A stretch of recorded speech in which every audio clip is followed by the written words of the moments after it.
lo sabemos. La Tacana de los lunes.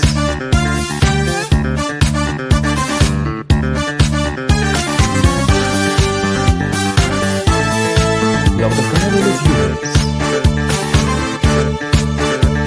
Y recuerden, caras vemos y los lunes lo sabemos.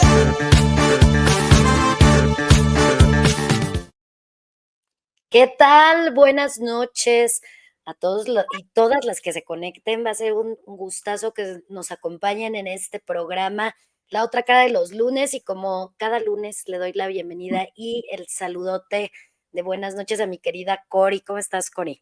Muy bien, Rose, buenas noches. Yo muy puesta para el tema pues que va a dar mucho para generar preguntas, para despejar dudas. Es un tema sensible, pero súper interesante. Exactamente. Y vamos a tener ay Dios, ¿sí me escuchan? ¿Sí me escuchas bien? Sí te escucho, aunque te veo congelada. ¿Tú sí Sí, como que escuchas se me bien? yo te escucho bien, pero bueno, ahorita ahora ¿Se sí que se descongela? descongela, pero, pues ¿O finalmente. quieres salir un momento mientras yo voy saludando aquí a la gente? Si quieres, ¿para qué? Okey, Porque como te tú. sigo viendo congelada. Okey, a ver, ahorita salgo y entro. Bueno, Okey. mientras tanto, pues yo voy saludando a la gente que tiene a bien conectarse. Ya estaban interactuando algunos desde antes de que arrancáramos hoy. Y pues como les decíamos, el tema de hoy da para mucho de qué hablar, de qué profundizar, porque vamos a tocar el tema de la violencia. Sabemos que de varias semanas para acá, aunque estamos en una situación de esta percepción de inseguridad que podría estar extendida a diferentes puntos del país, ha habido particularmente una mm, manifestación más grande y por lo mismo más notoria en el estado de Michoacán. Entonces, como se vuelve un tema en el que fácilmente mucha gente opina, mucha gente lo aborda desde diferentes puntos, nosotros quisimos entrar al tema de la mano de una persona experta que nos podría orientar y en conjunto con quienes podríamos despejar dudas, manifestar pues nuestras diferentes inquietudes. Así que hoy le vamos a entrar a ese tema en un momento más que se reconecte Rosalinda para presentar juntas al invitado. Mientras tanto, les voy leyendo porque pues ya veo que el chat aquí empieza a estar activo. Veo que por aquí, Angelic, en un momento más te vamos a dar tu estrellita, porque en el momento en el que sale Rosalinda también sale la estrella de la sala, pero en un momento te reponemos tu estrellita de puntualidad, que bueno, desde hace un rato ya te habías manifestado por aquí diciendo que sería un tema escabroso, sí, pero del cual podemos aprender. Ya saben que esa es la intención de abordar las diferentes temáticas que están generando conversación, porque tenemos la creencia de que de diversos temas, incluso algunos que parecerían superficiales, podemos aprender algo, mucho más viniendo de un tema que sabemos que genera afectaciones también a nivel social e individual. Hoy vamos a abordar un poquito de todo y ya está de vuelta Rosalinda. Ya ando por acá. Espero que ahora sí me escuchen bien y me vean Sí, bien, la cosa. ya todo normal. Todo bien. Okey, bueno, pues, la verdad es que como ya Cori les está mencionando, está rudo el tema. Creo que es parte de lo que socialmente nosotros a veces identificamos y no sabemos bien el contexto, así que la experiencia de nuestro invitado nos va a ayudar muchísimo. Y me gustaría mucho, antes de que empecemos, para que vean que no se nos olvida, ponerle su video de los primeros que llegaron, Sí, ya le dije a ¿no? Para Angelique que, que nada más para que la vean. estrellita ya venía. ahí viene la estrellita y ahí les va para que no digan que no. Y nos vamos a ir recorrido. Muchas gracias por conectarse tan temprano por llegar Angeli, primeritos. y también a Gracias. Enanita Irina, que como siempre anda aquí ya reportándose y también muy tempranito ya andaba dejando mensaje. Así es. Entonces, pues les agradecemos mucho. Ahorita los vamos a estar leyendo. Cori preparó una pregunta. Ponla y ahorita ya vamos a hacer que llegue nuestro invitado, porque Muy bien. queremos que él nos ayude a clarificar. A ver, ¿cuál es la pregunta de hoy, Cori? Que aunque no sepamos demasiados detalles acerca del tema, la pregunta sí da como para que empecemos a generar reflexiones al respecto, porque es un tanto más genérica, digamos, y de hecho agradecemos como siempre a las personas que están atentos a la pregunta y que respondan por medio de las stories de Instagram. Y bueno, la pregunta dice, en un momento se los coloco aquí en pantalla, pero se las leo. La pregunta dice, ¿qué conductas podrían manifestarse en una generación que creció en medio de la violencia? Ok, pues está muy fuerte, ¿no? ¿Por qué? Pues porque hemos crecido, ¿cuántas décadas, cuántas generaciones han estado relacionadas con esto? Así que pues ya tienen para que puedan darnos sus opiniones. Y pues miren, les voy a ir diciendo quién es nuestro invitado. Viene Óscar Manríquez Palacios. Él pues es licenciado en Derecho por la Universidad Nacional Autónoma de México. Especialidades en derechos humanos, en derecho electoral, también como democracia inclusiva por la Escuela Judicial Electoral del Tribunal Electoral del Poder Judicial de la Federación, imagínense nada más, y también está cursando otra más que es Derecho Electoral. Entonces, ha estado muchísimo muy inmerso en todo esto. Por ejemplo, ha tenido cargos como la segunda visitaduría general de la Comisión Nacional de los Derechos Humanos. Esto nos va a servir mucho su experiencia. Está en la Unidad Técnica de Fiscalización del Instituto Nacional Electoral, en la Coordinación de Enlace Institucional de la Oficina de la Presidencia de la República y actualmente en la Dirección General de Relaciones Institucionales Nacionales del Tribunal Electoral del Poder Judicial de la Federación. Así que nos va a dar muchísima claridad con temas que a veces nosotros, pues opinamos, vemos las noticias, pero el foco en el que nosotros le damos de atención a este tipo de situaciones, tal vez nos deje muy sesgados porque nos concentramos en lo que prácticamente nos dicen las noticias y a veces no entendemos todo esto. Así que bienvenido a nuestro querido Óscar Manríquez, que hoy se nos hizo un huequito aquí para apoyarnos y vamos a dejar que entre mi querida Cori, y para que lo conozcan los que no, ya lo conocen algunos, ya había venido por acá. Así que, No, pues bienvenido.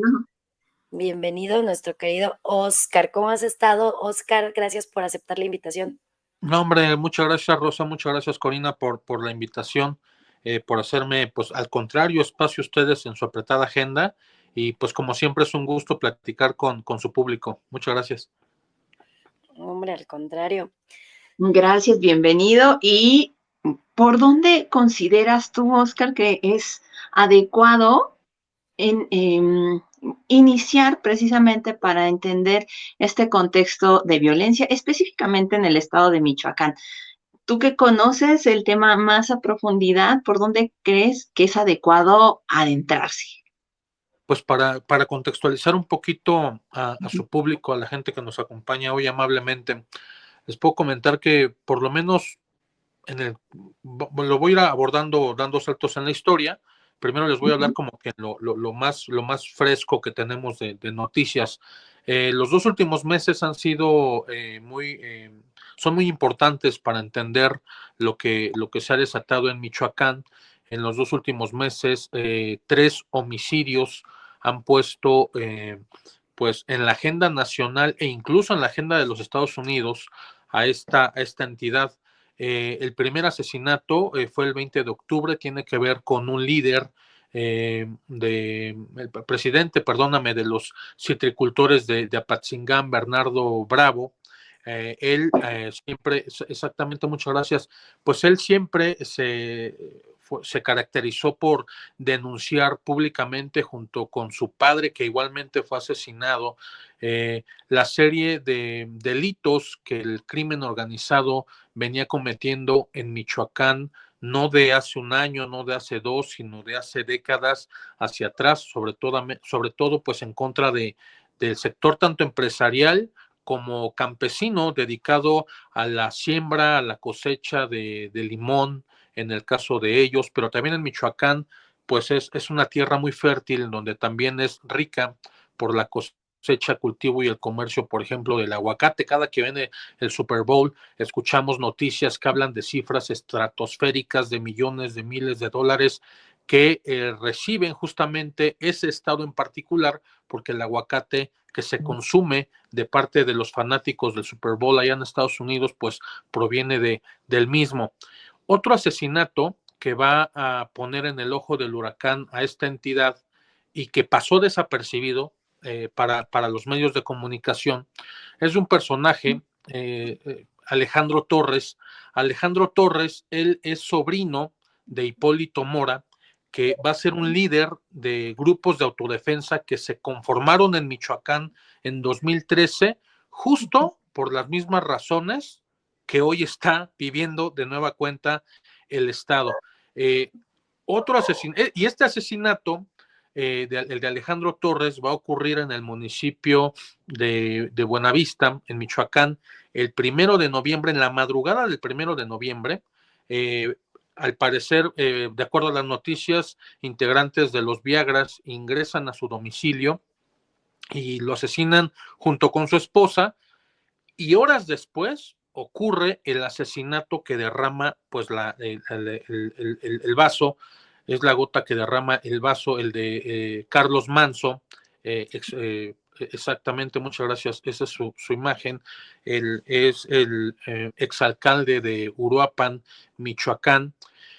Y bueno, la relación que vamos a encontrar en estos tres homicidios justamente va a hacer que los tres personajes, durante su activismo político, empresarial, se dedicaron a denunciar una serie de extorsiones que tanto en Apatzingán como en Buenavista como en Uruapan, pues sus pobladores sufren, bueno, yo espero que ya no sufran con la intervención de las Fuerzas Armadas que acaba de ordenar la presidenta Sheinbaum, pero sufrían de parte de los cárteles que pues están peleando el territorio en Michoacán. Son varios, yo les mencionaba ahorita a los Viagra, pero también hay células del cártel Jalisco Nueva Generación, también están los Caballeros Templarios. Entonces todos estos grupos, estos cárteles se están peleando, además del territorio de Michoacán, para pues vender drogas y demás.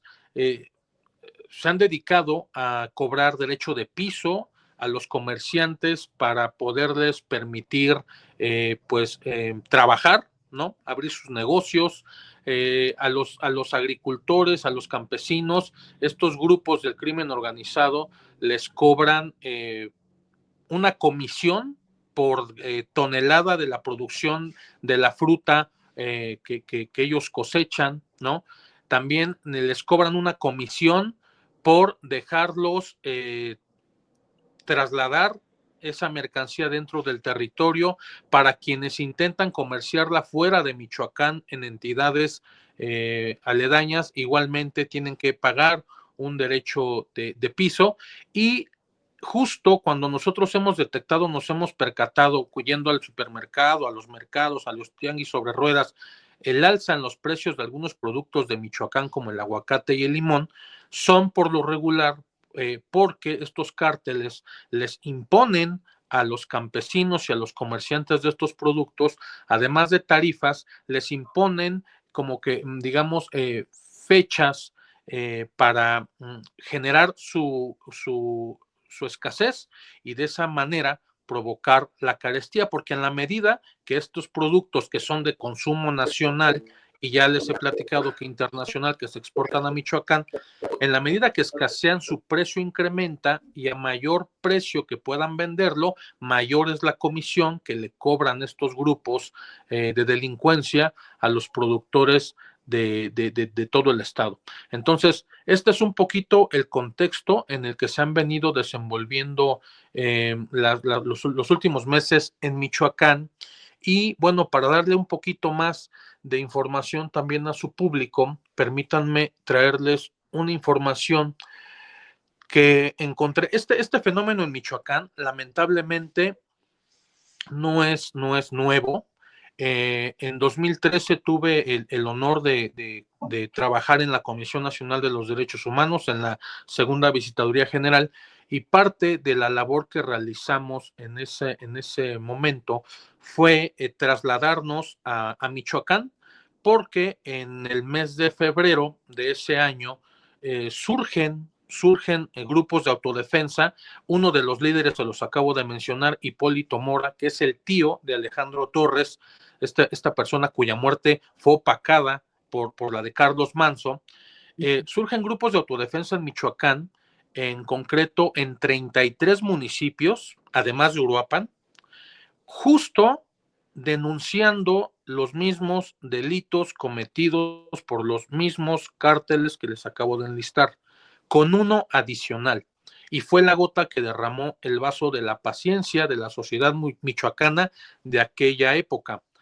Además de las extorsiones, de los secuestros, de los homicidios, los cárteles comenzaron a meterse en ese momento con las mujeres de esos 33 municipios. En concreto, de acuerdo a la información que logramos recabar y que es pública, está en un informe que se publicó casi 2 años después, en 2015, comenzaron las agresiones hacia las mujeres. En concreto, los narcotraficantes salían de sus guaridas, de sus campamentos, y llegaban a las comunidades, se llevaban a las adolescentes de 13 años hacia arriba, por decirles, digamos que esa era como que la edad promedio. Las violaban, las abusaban sexualmente, y cuando ya estaban ellas embarazadas, las devolvían a sus familias porque ya no les servían, así tal cual, abiertamente lo decían: ahí está tu hija, ahí está tu sobrina, ahí está tu nieta, porque ya no me sirve. Entonces, de esa manera, ellos, digamos que tenían, ejercieron me parece que la máxima expresión del terror en ese 2013. Y entonces un grupo de hombres, permítanme que lo resalte así, bragados, de hombres de mucha valía, decidieron organizar a sus comunidades para tomar las armas y ellos defenderse, hartos de la situación que en ese momento vivían de parte de los cárteles. Uno de ellos fue el doctor José Manuel Mireles, el doctor Mireles. Él se encargó como de organizar a la gente de su municipio en Tepalcatepec. Él era un médico pues muy reconocido en ese municipio, harto de la situación, y cuando les digo que se armaron con lo que pudieron. Se armaron con escopetas para cazar patos, se traían estas herramientas de campo, hoz, machetes, hasta resorteras. Otro de los líderes que se levantó en ese 2013 fue Hipólito Mora. Él organiza a la población en el municipio de Buenavista. Y otro de los líderes también muy conocidos en Michoacán por los hechos de 2013 fue Estanislao Beltrán. Para los cuates, a él le encanta que le digan papá Pitufo, ¿no? Entonces, estas tres personalidades, junto con otras, van organizando a las autodefensas en estos 33 municipios donde surgen en 2013. Ponían retenes en las carreteras, se armaron con las armas que les decomisaban a los integrantes de los cárteles cuando los detenían. También se hicieron de los mismos vehículos que los narcotraficantes utilizaban para causar el terror. La gente fue de esa manera que ustedes los veían en Michoacán, andando en camionetas, en vehículos sedán, en vehículos estaquitas y demás. Y justamente lo llamativo en 2013 es que todos ellos se organizan para pues hacer una función que le correspondía a las autoridades de los 3 niveles de gobierno, tanto municipales como estatales como federales, y que simplemente no llegó. Entonces, esto lo traigo a colación, ¿no? Porque estas muertes, regresando ahora hacia el presente, cuando les platicaba, tienen además un elemento en común. En su momento, en su oportunidad estando en vida, Bernardo Bravo, Alejandro Torres y Carlos Manso sugirieron la posibilidad de que se volvieran a convocar estos grupos de autodefensa surgidos en 2013, pues con la misma finalidad, actuar en contra de los cárteles que históricamente han abusado pues de la población en estos municipios de Michoacán. Y permítanme leerles una cita en una entrevista que da el exalcalde de Uruapan el 18 de septiembre de 2025 en el noticiero de Joaquín López Dóriga. Él declaró bueno, perdón que me regrese tantito, él toma posesión en 2024 como el primer alcalde independiente de Uruapan, sin respaldo de ningún partido político, ¿sale? Él le gana a los candidatos partidistas la presidencia municipal de Uruapan, y desde que toma posesión, públicamente se dedicó a solicitarle a la presidenta Sheinbaum y al gobernador del estado de Michoacán que acudieran al municipio, que mandaran fuerzas federales para justamente combatir al narcotráfico y a los delitos que ya hemos platicado. Este presidente municipal se caracterizó por andar haciendo rondines en las madrugadas, en las noches, en una patrulla, en una camioneta que tenía asignado su municipio sin blindaje, e incluso hizo colaboraciones con youtubers. Yo recuerdo mucho a la de Yulai, por ejemplo, y salen a las brechas del municipio de Uruapan prácticamente a cazar a narcomenudistas, a cazar a personas de los cárteles que estaban en ese municipio. Lo único que logró, producto de esas solicitudes, fue que le asignaran como guardia personal a 14 elementos de la Guardia Nacional. Eran 14 elementos que se turnaban para resguardar su integridad personal, se turnaban en diferentes horarios, de tal manera que los 14 nunca estaban juntos, eran 7 y 7, por decir algo, ¿no? Lo cual, la verdad es que desde mi punto de vista, fue insuficiente para atender lo que él realmente quería que se hiciera en Uruapan, que es lo que estamos viendo que pues ahora acontece pues a días de su muerte. Uruapan está sitiado por Guardia Nacional, por Sedena, por Marina, por la Secretaría de Seguridad Pública, no por un capricho de él, sino porque era necesario.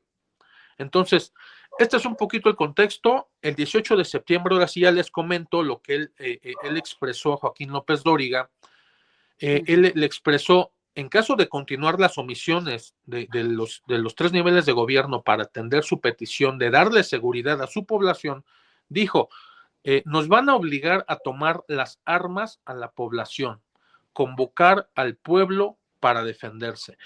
Me parece entonces que los integrantes de los cárteles de la droga actuaron de manera quirúrgica para eliminar las voces de estos líderes en cada uno de estos municipios que les he mencionado, Apatzingán con Bravo, Buenavista con Torres y Uruapan con Manso, para aniquilarlos y evitar que en el futuro se pusieran de acuerdo para reorganizar estos grupos de autodefensa que existieron en 2013 y que después fueron desaparecidos por el gobierno federal. ¿Por qué? Porque durante ese tiempo, que fue el mismo que tuvimos la oportunidad en la Comisión Nacional de los Derechos Humanos de ir a hacer trabajo de campo para entrevistar a los pobladores, para entrevistar a policías municipales, para entrevistar a los integrantes de los grupos de autodefensa, durante la existencia de estos grupos, de verdad que los municipios de Michoacán tuvieron mayor tranquilidad que antes de que estos grupos de autodefensa existieran. Este es el contexto un poco, Rosa, Corina. No sé si hasta el momento he sido claro, ¿tienen alguna duda? El público, me regreso, ustedes díganme. Yo tengo una duda. Bueno, ahorita ya mencionaste un poco. ¿Cómo es que se frena o se pausa la acción de estos grupos de autodefensa? Sobre todo si de alguna manera estaban dando resultados, si la gente estaba sintiéndose más tranquila y de alguna manera ellos podrían sentir que su trabajo estaba dando algún tipo de beneficio social. ¿Cómo es que se frena o qué tanto llevan inactivos ahorita que de nuevo surge la idea de reorganizarlos? ¿Cómo es que después de esa actividad tan presente de los grupos de autodefensa se frena? Y esa es una gran pregunta, Corina. Muchas gracias.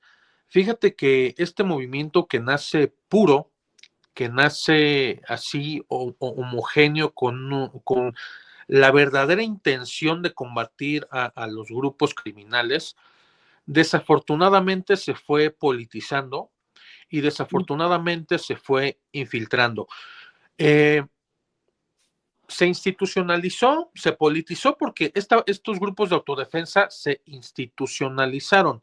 En ese momento estaba al frente del Poder Ejecutivo Federal el expresidente Enrique Peña Nieto y junto con su gabinete de seguridad se percataron de una situación muy peculiar jurídica que a mí la verdad siempre que lo menciono me pone entre la espada y la pared como abogado.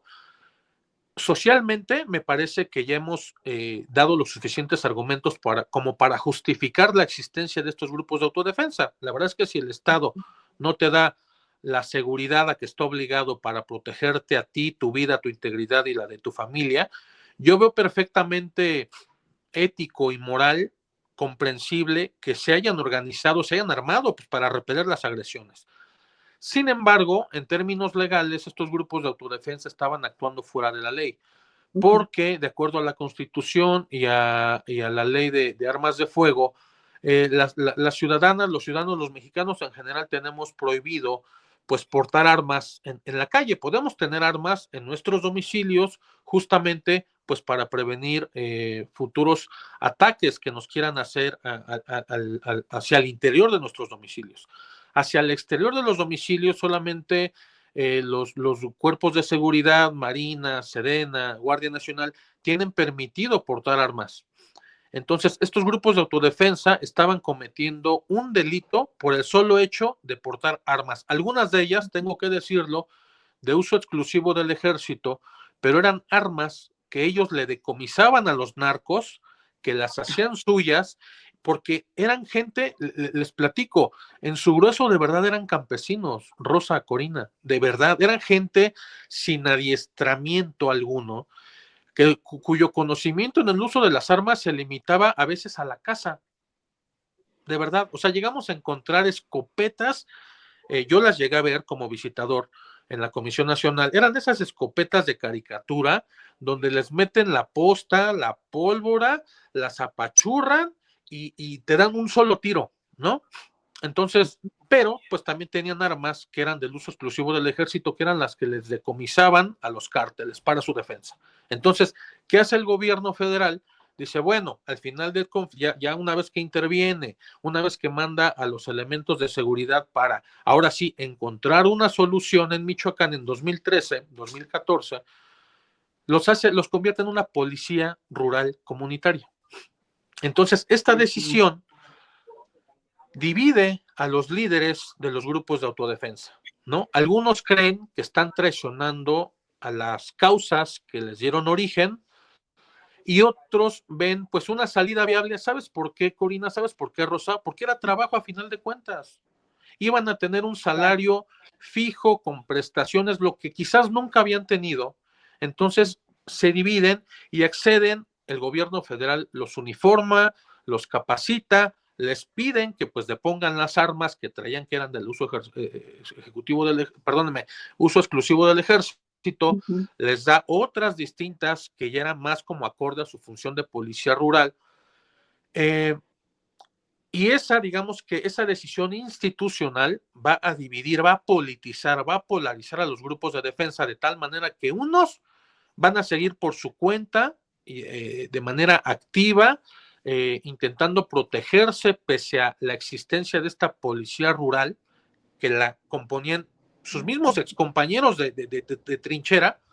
Y por el otro lado, pues van a haber un grupo de autodefensas que dicen, no, pues tengo trabajo, me van a dar uniforme, tengo prestaciones, me reconoce el Estado, adelante, le entro, ¿sale? Entonces, esa es la división. Por eso los grupos de autodefensa desaparecen. Y por otra parte, les platicaba acerca de la institucionalización de la grilla, claro, ya me acordé, lo que les iba a platicar. Este movimiento puro se vio infiltrado por criminales que cuando comenzaron a ver que sus cárteles estaban siendo debilitados por estos grupos de autodefensa, más la llegada del ejército, más la llegada de Sedena, de Marina como ahora, depusieron las armas y se entregaban. Entonces, los grupos de autodefensa, en su inocencia, en su ingenuidad, en su buena voluntad, los perdonaban. Cuando eran grupos de delincuentes que la población identificaba de, bueno, sí, pero pues era halcón. Bueno, sí, pero pues él nada más llevaba víveres a los integrantes del cártel. Bueno, pues no es tan grave. Bueno, entonces adoptémoslo, démosle un arma, démosle un radio y ahora trabaja para nosotros. Pero así como se fueron colando integrantes del crimen organizado que cometían delitos menores o conductas no tan graves a los ojos de los autodefensas, se empezaron a infiltrar ya después personajes que sí cometieron violaciones graves en contra de los pobladores de esos 33 municipios que les platicaba, y ese cóctel llevó prácticamente a la desaparición de los grupos de autodefensa. Me parece que su tiempo de vida, de existencia, me parece que fue prácticamente durante el sexenio de Enrique Peña Nieto, y esas son las razones que llevaron a su extinción, Corina. Y que suena bastante lógica la manera que, como lo describes paso a paso, de cómo se diluye un grupo organizado, ¿no? Generando esta división entre los líderes, generando esta también mala reputación al saber que hay otros personajes que no son respetados y que ya forman parte del movimiento, y que eso va restando credibilidad desde fuera y va generando conflicto desde dentro, lo que lleva a la desaparición de un grupo por organizado que haya estado desde un inicio, ¿no?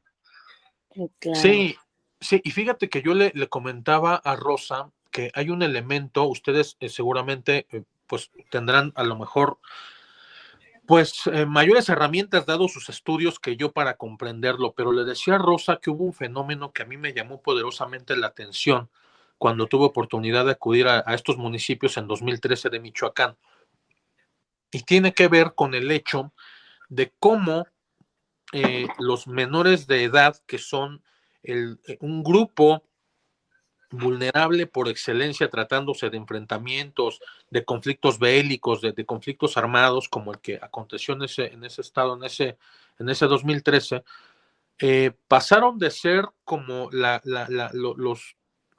típicas, perdón que lo diga así, no se me ocurre otra palabra, otra expresión, pasaron de ser la típica imagen de los niños asustados, de los menores, niñas y niños, asustados, acorralados detrás de las faldas de mamá, detrás de los pantalones de papá, para proteger su integridad, su vida. Pasaron a ser actores, pasaron a hacer funciones de halcones para denunciar movimientos de los grupos criminales. Traían un radio, algunos de ellos traían armas, tuvieron que, la necesidad los empujó a aprender a manipularlas, a manejarlas, para defenderse, para accionarlas.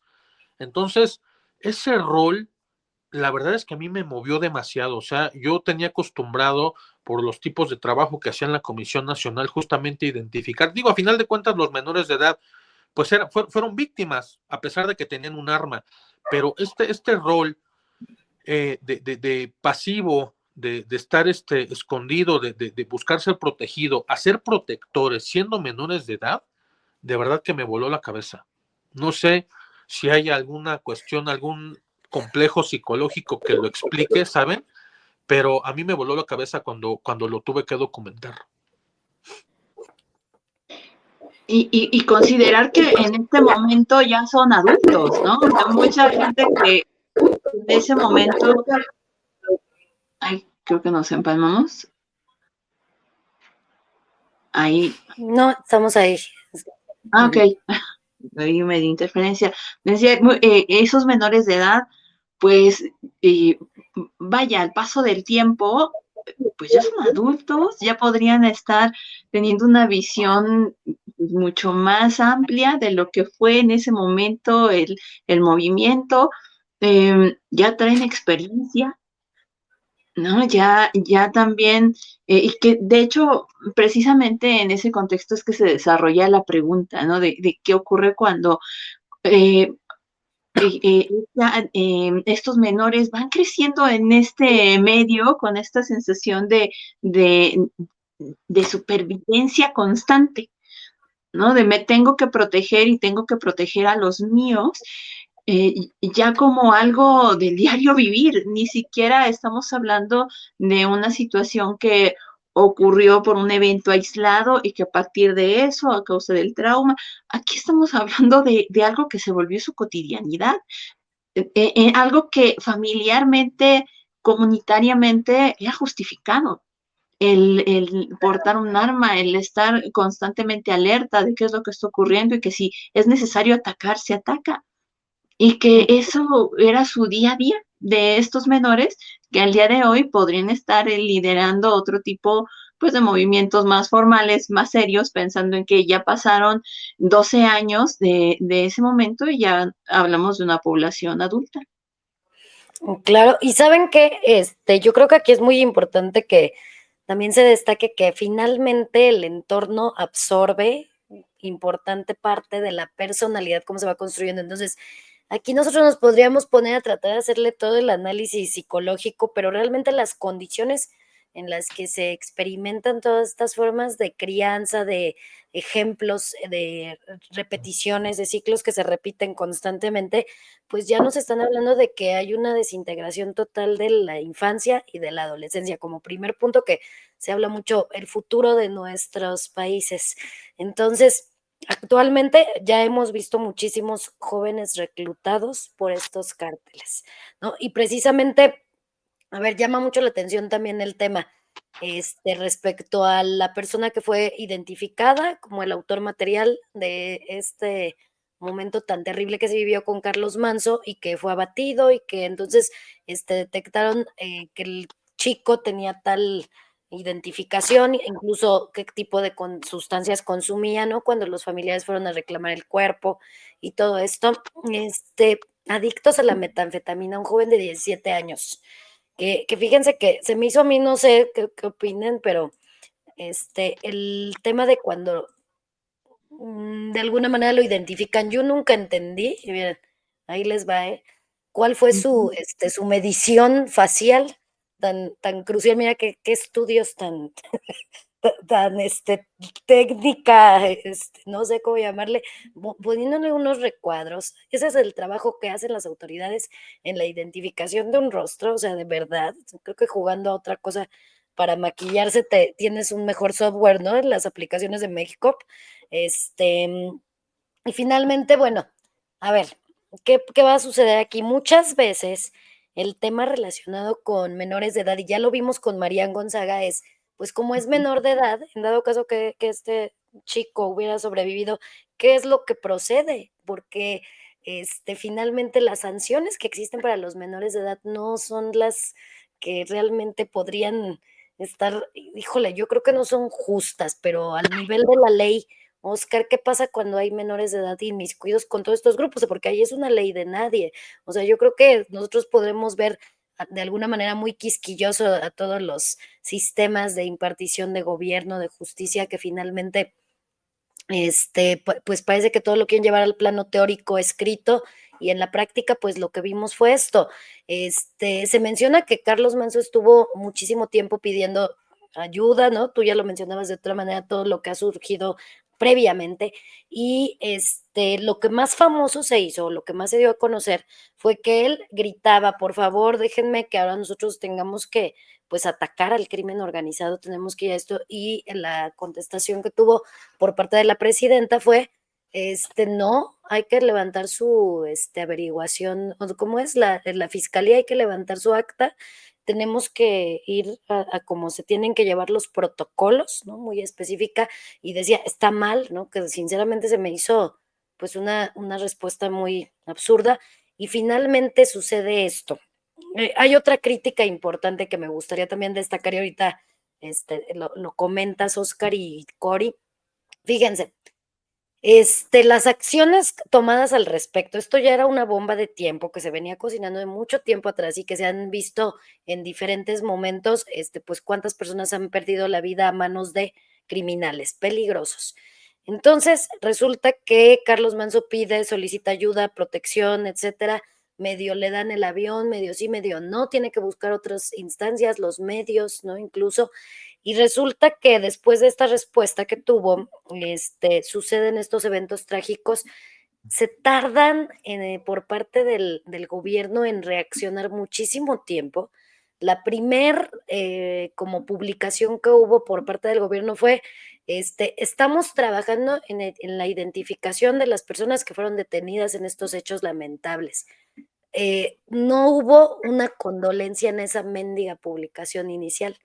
Después, hasta el otro día, la presidenta se le ocurre, pues, lanzar ya algunas condolencias bastante vacías, y cuando está en la mañanera dice, yo ya mandé a investigar, y yo estaba esperando así otra cosa, todas las redes sociales, porque, ahí hay comentócratas y estamos viendo quiénes son los que, hacen esto para aprovecharlo, porque ¿a poco les importa Michoacán? ¿A poco les importaba? ¿A quién le importa el país? ¿A quién le importa? Y esa fue su respuesta, que se me hizo, en serio, una presidenta está diciendo esto. Y la otra cosa que sucedió después, bueno, pues fueron los hechos que ahorita los comentamos, el acoso que vivió, ¿no? Y además, bueno, también vimos a este gobernador que llegó al momento de todo el proceso fúnebre que llevó Carlos Manso y que hasta le tocó sus cocolazos. La conducta y la respuesta, hasta el día de hoy yo lo veo bastante flojo. ¿Qué me puedes decir? Esto más el abatido menor de edad. ¿Qué es lo que pasa con esto, Oscar? Pues es paradójico, ¿no? Justamente una de las respuestas que también dio, bueno, y previo a este asesinato, el mismo secretario de Seguridad, Harfush, venía reconociendo el involucramiento de menores de edad por parte de los cárteles del narcotráfico. Y como les platicaba, en 2003 a mí me consta que habían menores de edad en el otro frente. Entonces, esto ya, como lo dijo Corina muy bien, pues lo que hace es normalizar, ya ser parte del estilo de vida, desafortunadamente, para quienes son el presente y el futuro de, no solo de Michoacán, sino del país.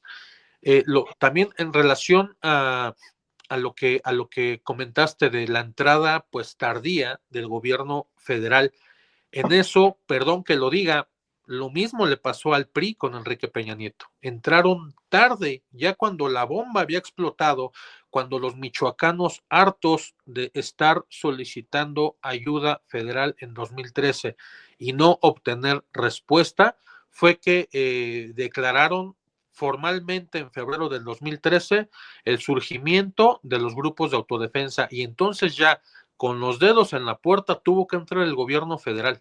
Y lo mismo pasó en esta ocasión. Este personaje, junto con el líder limonero, el papá de ese líder de Bravo, y otros tantos empresarios en Michoacán que han levantado la voz, simplemente no les hicieron caso. Ahí, en eso sí, perdón que lo diga, pues se parecen, o sea, pareciera que les restaron importancia, no les interesó, tenían otras cuestiones más importantes que resolver, que voltear a ver la situación que existía en el Estado.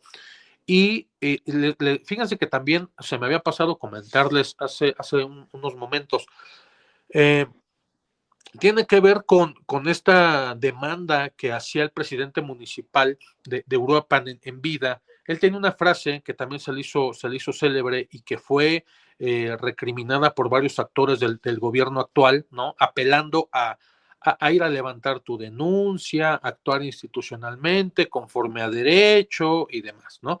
Él decía, delincuente que me tope, que ande armado y que se resista a ser detenido o que agreda a la ciudadanía, hay que abatirlo, ¿no? Esa era como que, en síntesis, su política. La invitación, pues, de las autoridades era, pues, no, mira, que presenten su denuncia. ¿Yo qué te puedo decir al respecto, Rosa? A mí me consta también que en 2013 la desconfianza de los michoacanos para con entonces la Procuraduría de Justicia de Michoacán era porque sufrían un delito, iban a denunciar y de verdad yo recabé 2 o 3 testimonios de personas que me dijeron, a los minutos llegaban los integrantes del cártel a golpearme con la denuncia en la mano, con la denuncia original que se había quedado en la agencia del Ministerio Público y me la rompían en la cara. Digo, no sé si ahora esa práctica pues haya ocurrido, ¿no? Estamos en un gobierno pues distinto, en un tiempo diferente, pero esa desconfianza de los michoacanos hacia las instituciones no es gratuita. Tengo que decirlo, desafortunadamente es algo que pues se han ganado a pulso esas autoridades, ¿eh? Las autoridades, además, ¿saben qué perdemos de vista? Que los municipios son microuniversos. Entonces, prácticamente los pobladores se conocen entre ellos. Me pasó en los grupos de autodefensa, decían, oye, es que el hermano del líder del cártel tal trabaja en el municipio. O la esposa de la prima, de mi prima, pues está ahora pues con el cártel opositor, ¿no? Entonces, es un microuniverso en el que de verdad las familias, los familiares se conocen perfectamente. Entonces, disolver esos vínculos por cuestiones de seguridad, de intereses económicos, de intereses políticos, híjole, la verdad es que es dificilísimo. No es que justifique lo que está pasando de parte de las autoridades, pero me parece que es algo que tenía que decirles para que comprendiéramos aún más la complejidad pues de lo que pues de lo que nos estamos enfrentando, ¿no? En concreto lo que se está viviendo en Michoacán. Y para hacer una especie de ejercicio comparativo, y no sé ahí ustedes qué opinión les merezca. Fíjense, yo ya les platiqué del contexto del 2013. Bueno, intenté hacerlo lo más sucinto posible, lo más preciso, ¿sale? Bueno, 12 años después, hay unas cifras de la Encuesta Nacional de Seguridad Pública Urbana realizada por el INEGI, ¿sale? A los ciudadanos de los municipios del país van y les preguntan acerca de su opinión respecto a cómo consideran la actuación de las fiscalías de justicia, de las policías, qué tan seguros se sienten ellos viviendo en cada uno de sus municipios. Y bueno, de los encuestados, los resultados finales, el INEGI publica un top 10 de las ciudades más inseguras del país conforme a los resultados recogidos, ¿sale? Bueno, en primer lugar tenemos a Culiacán, Sinaloa. En segundo lugar, y no tan lejos, no sé si tenga que espantarme por esto, Ecatepec, Estado de México. En tercer lugar, Uruapan, Michoacán. En cuarto lugar, Tapachula, Chiapas. En quinto lugar, Ciudad Obregón, Sonora. En sexto, Fresnillo, Zacatecas. En séptimo, Irapuato, Guanajuato. En octavo, también no sé si preocuparme, Chimalhuacán, Estado de México. En noveno, Puebla capital. Y en décimo, Cuernavaca, Morelos. Y en ese contexto, Rosa y Corina, a mí me resulta aún más llamativo. ¿Por qué solo los michoacanos se organizan para defenderse? O sea, ahí les va otro dato más, ¿no? Para a lo mejor darle mayores elementos a su público también si quieren opinar. Bueno, este es el top 10 de ciudades más inseguras del 2025, de acuerdo al INEGI, a la encuesta que levantó. ¿Sale? Bueno, de acuerdo al mismo estudio, existen 4 elementos en los que coinciden estas 10 ciudades, pues para estar en ese, pues nada honroso listado, ¿vale? Extorsiones, acompañados de secuestros y trata de personas ligadas todo al crimen organizado, así como pues luchas internas de los cárteles para controlar los territorios. Ese es uno de los elementos que tienen en común estas 10 ciudades, ¿sale? En segundo lugar, la infiltración del crimen organizado en instituciones de seguridad y de justicia. El tercer elemento que comparten estas 10 ciudades, la pobreza, la marginación y la falta de oportunidades laborales y educativas. Y el cuarto elemento que comparten estas 10 ciudades es el tráfico de armas ilegales provenientes de Estados Unidos. Entonces, en todo ese contexto, Rosa, Corina, insisto en la pregunta, ¿por qué solo los michoacanos se levantan? ¿Por qué solo los michoacanos se organizan? ¿Por qué solo la gente de Uruapan, en respuesta a esa declaración pues tan lamentable de la presidenta Sheinbaum, salieron a manifestarse a las calles y decir, sí nos interesa Uruapan, aquí estamos, ¿sale? Entonces, yo quiero pensar que a lo mejor esa respuesta de parte de ella fue producto quizás de su frustración, de su enojo, de verse rebasada, no lo sé, la verdad. Pero la pregunta a la que quiero volver es, ¿por qué solo en Michoacán?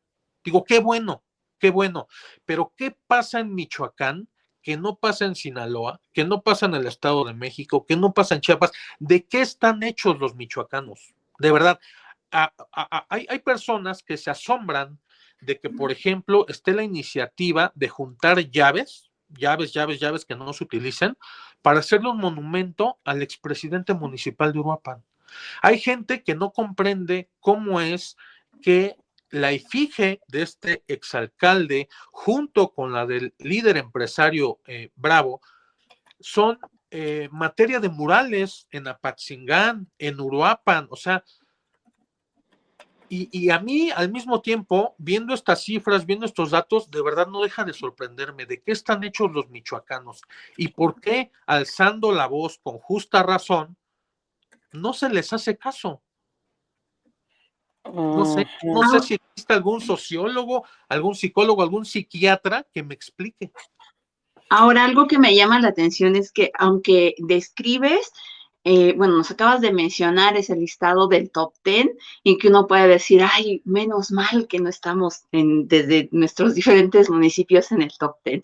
También describes conductas que no nos son ajenas, porque no nos es ajeno en muchísimos municipios del país, no nos es ajeno el cobro de piso. No nos es ajeno el tema del narcomenudeo, de los halcones, de esto que acabas de describir, de los microuniversos que representan los municipios y de esas influencias que se dan en este nivel de gobierno, en donde se sabe quiénes son los lidercillos y quién tiene contacto con una persona de dudosa reputación. Vaya, no es algo que nos sorprenda decir, ay, qué extraño, qué fue eso que está pasando en Michoacán, porque en nuestros municipios que no están en el top 10, eso no ocurre. Sabemos que esto está constantemente presente, esto nos está bombardeando, esto nos está insensibilizando. Ya nos hemos ido adentrando cada vez en estas decepciones también que describes, en la que ya nos suena tan absurda esa respuesta de la carpeta de investigación, ¿no? En donde, por supuesto que hay mucha gente que ya no va y levanta una denuncia porque ya de entrada podría temerle más a las repercusiones que también acabas de describir o a estas 20,000 vueltas que tendrías que dar a la fiscalía para que no haya un resultado, para que termines señalizado, para que termines revictimizado. Y que esto que en este momento cobra notoriedad en el estado de Michoacán es algo que se está volviendo el diario vivir en muchos lugares y que quizás se necesite, ojalá que no, pero parecería que se necesita un evento de alto impacto a nivel cercano para que realmente haya una respuesta, porque pareciera que vemos ya el mundo arder, pero mientras no nos toque en la propia piel, ya no nos importa como sociedad, que creo que eso también es una situación gravosa, porque cada vez existe menos empatía, cada vez existe menos solidaridad, cada vez existe menos confianza, menos involucramiento. ¿Qué tal si yo levanto la mano y me va peor? Mejor mientras no me esté tocando a mí directamente, mejor hacemos como que nada está pasando y creo que eso socialmente ya nos está demeritando y nos está llevando a una realidad que no nos está dejando nada bueno en general, ni siquiera como individuos.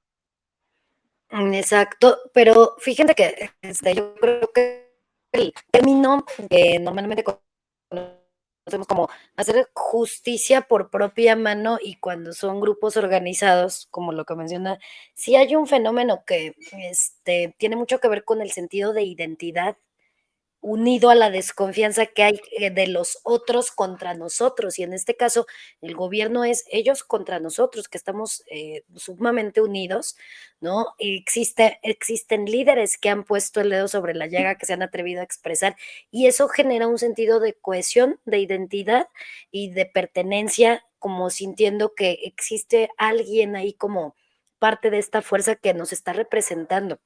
El efecto del plano de la psicología social es justicia por mano propia o el vigilantismo en colectivo. Entonces son los puntos interesantes. Se puede llevar a cabo en distintas formas. Ahorita si quieren, yo estaba buscando acá en mis anotaciones unos cuadritos, pero ahorita los ponemos porque sí tiene mucho que ver con lo que menciona Cory, lo que menciona Oscar, y ahí está ese efecto. Lo podemos estudiar, el fenómeno. La cuestión es, la resolución del mismo nunca ha sido como la más efectiva. ¿Ok? O sea, lo que se plantea precisamente son temas que nos llevan a lo mismo, la aplicación de regulaciones de la ley o la aplicación de, a lo mejor, ¿qué les diré? Organizarse para llevar apoyo, para hacer pláticas, para generar conciencia social. Pero este punto en el que nos encontramos ya no es el momento, o sea, esto ya se salió totalmente de las manos, ¿no? Y no sé, Cori, ¿te gustaría leer algunas opiniones y respuestas, preguntas, para que también Oscar pueda contestarle al público que nos está poniendo aquí sus opiniones? Sí, tenemos aquí algunos A ver. comentarios. Bueno, con respecto a la pregunta acerca de qué consecuencias o qué reacciones pueden manifestarse cuando ha habido una generación que ha crecido en la violencia, nos dice Mariana, la primera conducta es normalizar la violencia, actitudes reactivas o en alerta constante y temor. Es lo que nos menciona. Nos dice aquí en Hola, Angelina. Mariana. Creo que esto se está convirtiendo en tierra de nadie. No estoy de acuerdo con la violencia, pero a veces es la única solución que dejan porque el gobierno no hace nada. Y bueno, aquí hay preguntas que se relacionan justo para que nos aclare Oscar. Dice, no es juicio ni crítica, solo ignorancia. ¿Qué es lo que hacen los derechos humanos? Y bueno, complementando eso, antes de que nos respondas, porque también nos decía Diana, según yo, los derechos protegen más a los criminales que a las víctimas. Vean la idea que se va generando al respecto. Y complementa Ale, derechos humanos y hacen guaje. Entonces, en un afán de limpiar y de entender mejor de qué van los derechos humanos, Oscar, ¿cómo lo explicarías tú?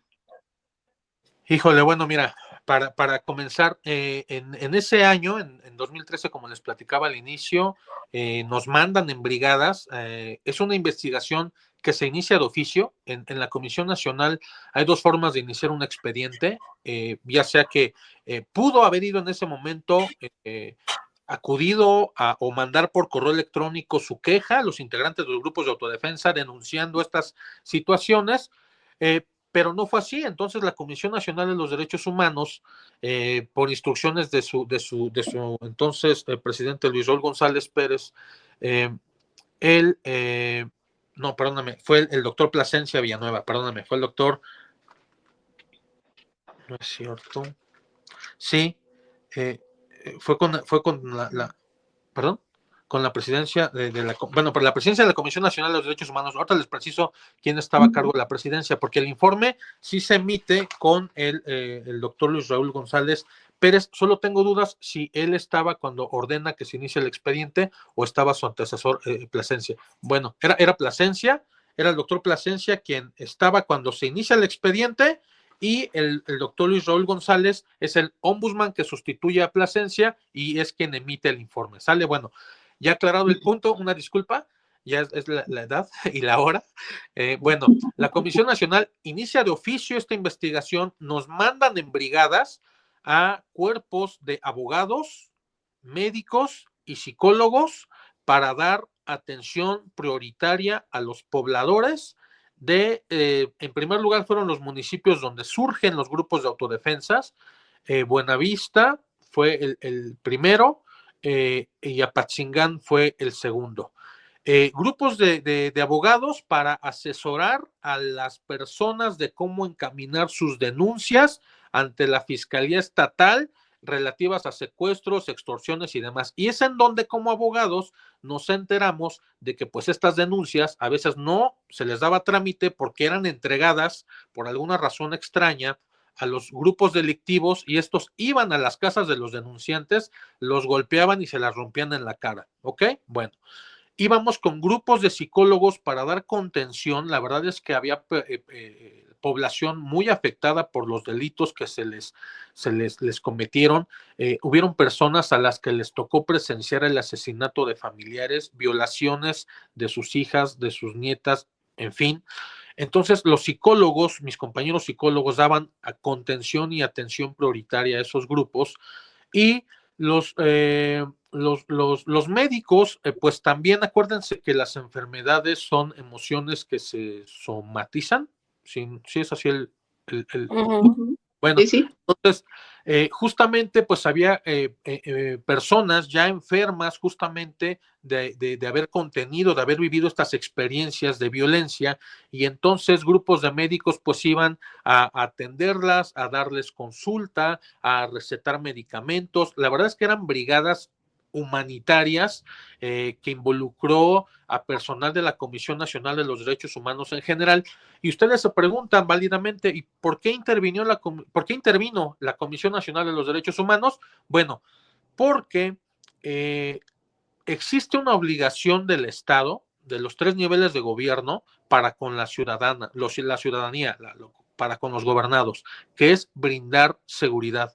La seguridad está relacionada con varios derechos humanos, a la libertad, a la vida, a la integridad física, al sano desarrollo psicosexual, a la salud, al trabajo, a la educación, entre otros tantos, ¿sale? Bueno, entonces los grupos de autodefensa, parte de lo que se estaban quejando, por un lado, los ilícitos cometidos por el narcotráfico, los grupos de narcotráfico, ese tema le competía conocer a las autoridades, a la Fiscalía General de la República, a la Fiscalía General del Estado de Michoacán, ¿vale? Bueno, pero a la Comisión Nacional de los Derechos Humanos le tocó conocer por la omisión de los cuerpos de seguridad responsables de brindar ese servicio a la sociedad michoacana. Es decir, la Comisión Nacional de los Derechos Humanos entró para investigar las razones por las cuales, pese a los índices de violencia, la Fiscalía no hacía su trabajo, porque habían carpetas de investigación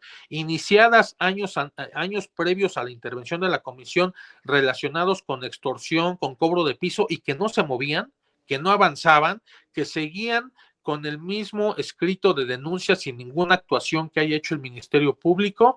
Entró para investigar las razones por las cuales Sedena, Marina en ese tiempo no intervenían pese a los llamados de los pobladores de esos 33 municipios. Se encontró, por ejemplo, un pretexto legaloide que a mí me encantó y por el cual fueron observados el gobernador del estado entonces del PRD y los 33 presidentes municipales. Es que los presidentes municipales decían, no, bueno, pues es que yo no tengo facultades para solicitar a la Sedena y a la Marina, pues para que vengan a hacer labores de seguridad social, de seguridad pública, perdónenme, a mis municipios. Eso compete al Estado, al gobierno del Estado, al gobernador de Michoacán. Y el gobernador de Michoacán decía, no, pues es que a mí nunca me llegaron las solicitudes de los presidentes municipales para yo pedirle a Sedena y a Marina, pues, a que vengan a auxiliar, a hacer su trabajo, ¿no? Entonces, imagínense, es tan absurdo como llegar desangrándote a la clínica que ustedes me digan, IMSS o ISSSTE, y que en recepción la enfermera que te ve desangrándote te diga, es que no te puedo atender porque no me trajiste tu hoja rosa del IMSS o no me trajiste tu alta del ISSSTE, o porque no tienes expediente en tu clínica, o porque te toca otra, ¿saben? O sea, no podemos como servidores públicos hacer depender el ejercicio, el respeto de los derechos humanos por una formalidad tan ridícula como puede ser una solicitud. Como gobernador, si estás viendo que en 33 municipios se te están levantando las personas para hacer una labor que te toca a ti a lo mejor, pedir a las fuerzas federales que lleguen o mandar a más policía estatal a hacer trabajo de vigilancia, digo, o sea, entonces, ¿para qué estás ahí? Tú tienes una responsabilidad para con tus gobernados y parte de esa responsabilidad es brindar ese servicio. Entonces, la Comisión Nacional de los Derechos Humanos entra justo para ver en qué están fallando las autoridades, tanto el gobernador como las 33 presidencias municipales de ese momento. Y al final, la Comisión Nacional, esto es información pública, la pueden checar en internet, formó el expediente CNDH, diagonal 2, diagonal 2013, diagonal 8138, diagonal Q, y fue una investigación de muchos tomos, de muchos meses, que implicó involucrar tanto recursos humanos de toda la comisión prácticamente, y bueno, llegó a la conclusión de que las autoridades responsables, imagínense, de la situación que en 2013 se vivió en Michoacán, fueron la Procuraduría General de la República, por no atender debidamente o no darle seguimiento a las denuncias que tenían que ver con el narcotráfico interpuestas por pobladores de los 33 municipios involucrados. El narcotráfico es un delito federal que le compete conocer, o le competía conocer entonces a la PGR, al gobierno del estado de Michoacán, por esa omisión de no haber solicitado la colaboración del Ejército y de Marina para hacer labores de seguridad en estos 33 municipios, la Comisión Ejecutiva de Atención a Víctimas, por no darle seguimiento a derechos que tenían las personas afectadas por la comisión de estos delitos, no darles a lo mejor atención psicológica de manera expedita, no darles asesoría legal gratuita, en fin. Al Congreso de Michoacán, justamente también por no haber emitido el marco jurídico que garantizara el respeto de los derechos humanos de los pobladores de estos 33 municipios, y a los presidentes municipales de los 33 municipios donde surgieron estos grupos de autodefensa. ¿Qué logró la Comisión Nacional de los Derechos Humanos con todas sus diligencias? Acreditar que tanto el gobierno del estado como las presidencias municipales y las otras autoridades que les he mencionado violaron los derechos humanos a la seguridad pública de los pobladores de los 33 municipios, violaron su derecho de acceso a la justicia pronta y expedita, violaron su derecho al trabajo, porque una vez que tú no le garantizas la seguridad a una persona para desplazarse de su domicilio a su centro de trabajo, estás afectando ese derecho de manera indirecta. También acreditó que estas autoridades vulneraron el derecho al patrimonio, a la propiedad, y algo bien importante, que es en lo que les he hecho hincapié, o he intentado hacerlo, violaron el derecho a la educación de las niñas y de los niños, por la misma situación. O sea, comenzó el ausentismo en las aulas en la medida que su derecho a la seguridad y a la de sus adultos, que son quienes son los responsables de trasladarlos a recibir la instrucción, pues no podían hacerlo, no podían salir a las calles en situaciones óptimas que garantizaran su regreso sanos y salvos a su casa. Entonces, entiendo la percepción de tu público que amablemente nos ve, de que en la Comisión Nacional de los Derechos Humanos se defienden a delincuentes. La verdad es que sí, en términos llanos y simples les puedo decir que sí, porque a final de cuentas son humanos y a final de cuentas tienen derechos reconocidos tanto pues en la Constitución como en las leyes. Yo les puedo contar que a mí, por ejemplo, el último asunto que me tocó integrar en la Comisión Nacional de los Derechos Humanos fue la detención de Ovidio Guzmán. ¿Es un delincuente? Sí, pero sus abogados, sus familiares alegaban que él había sido objeto de tortura cuando lo detienen en Jesús María en Sinaloa y lo trasladan al Ceferezo en el Estado de México. y a uno como Comisión Nacional pues le toca investigar justamente pues esa queja, ¿no? Entonces, entiendo perfectamente la inquietud de su público, no espero pues haberlo respondido de una manera clara. Sí, la Claro. Comisión Nacional está para defender a cualquier persona que presente una queja ante ella. Mira lo que te contesta también de Enanita, ¿no? Dice, entonces es como la Cruz Roja en la guerra, solo dan apoyo, pero no les permiten meterse más. ¿Va por ahí? Sí, sí, la verdad es que sí. La Comisión Nacional de los Derechos Humanos tiene un margen acotado de injerencia. En esa ocasión, en 2013, fue así, fue con brigadas de ayuda psicológica, médica y jurídica, y así como esa ha intervenido en otros tantos asuntos que pues han ameritado esa relevancia, esa urgencia de prestar ayuda. Rosa Corina. Ujú. Ok, pues mira, yo creo que queda bastante claro, ¿no? Para complementar un poco de lo que te mencionaba ya más, acomodadito para que lo vean todos, el efecto, a ver si no se ve muy chiquito, ¿lo alcanzan a ver? ¿Sí se alcanza a ver, bien o no? ¿O no se está viendo? Se ve muy pequeño. Sí se ve muy pequeño, a ver, le vamos a hacer más grandecillo, a ver qué tanto lo pueden ver. ¿Ahí ya lo ven mejor? Un poco mejor, pero descríbenos. Okey, bueno, el término, a ver ahí, no, bueno, el término, motín o Link. revuelta, insurrección y acción colectiva de violencia, ¿okey? Motín o revuelta, acción violenta masiva espontánea, generalmente de corta duración, que es lo que hemos estado viendo como dirigida contra la autoridad o el orden establecido. Entonces, ya vimos, sucedió esto de los limones, también sucedió con el maíz, ¿no? Que aventaron maíz, en los que estaban protestando. Bueno, o el nixtamal, me parece que fue. Bueno, la insurrección está de por medio. Levantamiento o rebelión contra el poder establecido.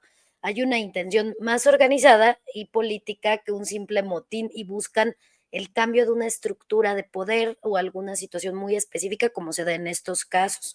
Los movimientos armados que buscan derrocar al gobierno o algo en lo que están en contra del gobierno, ¿no? Y es este vigilantismo desde la psicología social que es caso extremo de violencia colectiva. Entonces, lo interesante también es este factor psicológico, pues es lo que les decía, la identidad social se agrupa bajo una línea que ya los lleva a tener un pensamiento colectivo, una motivación en común, somos los afectados y esto legitima su acción. Además, cuando están en bola, pues obviamente viene lo que se llama desindividualización, que también es un fenómeno muy fuerte. Es como cuando te disfrazas, cuando no estás como que te ven, pero no te ven, ¿no? Entonces, cuando estás en el grupo, eres anónimo y el ver que otro hace lo mismo, pues va a generar un efecto dominó. Así que, bueno, ahí se pierde la autoconciencia, los límites y la legitimidad percibida del movimiento.